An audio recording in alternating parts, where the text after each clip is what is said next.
Hi everybody, this is Jeff Barton and welcome to the Mortgage Minute, and we do this show on LinkedIn, Facebook, as well as Instagram and a couple other social media style websites that we go to and that bring the information to you about what we're doing.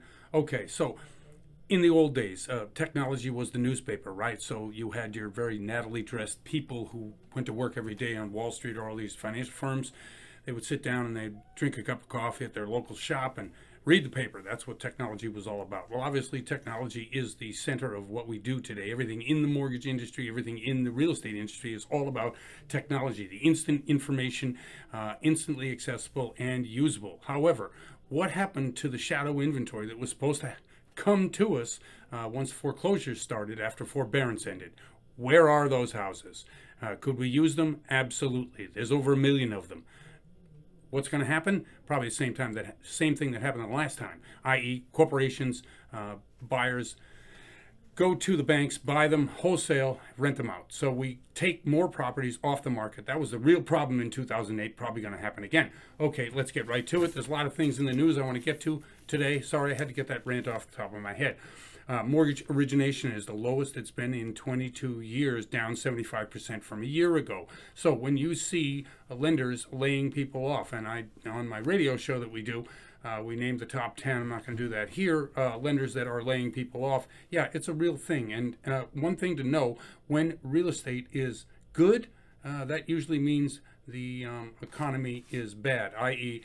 mortgage rates will be down because stimulation of the economy is what it's all about. So when we're in a recession, or the economy's not doing so good, the Fed lowers rates, and then therefore the mortgage industry is doing well. It's not doing well now because rates have risen obviously 3% in the last 3-4 months.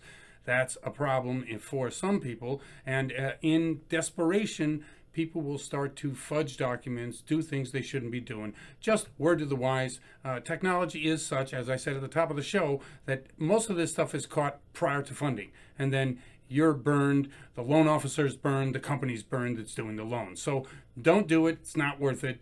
Work harder and, save more. I mean, I don't know. It's a stupid thing to say, but it is the only thing you can do.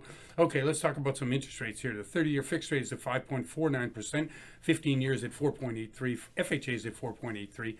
The jumbo's at 4.73 and the 5/1 ARM is at 4.62%. Now, all these rates, as I said, have gone up about 2.5% to 3% since January.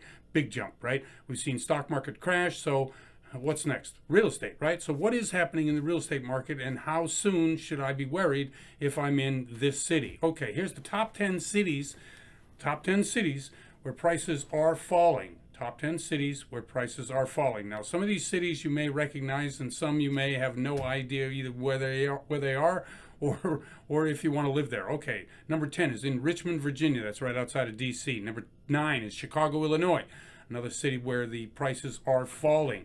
Number 8 is Memphis. Number 7, surprise, Los Angeles. So if you're in the Los Angeles market and you're expecting, to continue to fight with others for higher priced homes, guess what? Home prices are falling, and that's a precursor to what we may see in the next 6 to 10 months, where a flipping of the market from a seller's market to a buyer's market.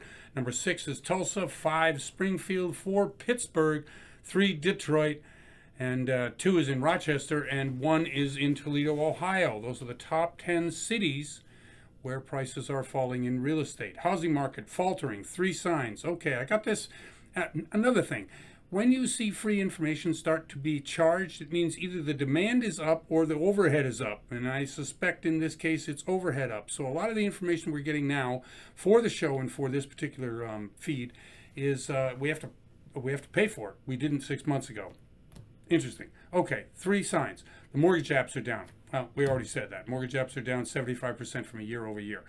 Demand for home tours is down. Now, there's a lot of apps right now that you can use when you're a real estate agent to schedule appointments. And all these are aggregators for large data collection. And that's where we get this. So the demand for showings is down. And 3, houses sitting longer. Now, that's a bad sign for sellers. If they're seeing that their houses are sitting longer, probably are going to have to lower the price to real estate in order to sell fast. We are in such a quick market right now that we may see in 6 months prices down 10 to 15% in most places.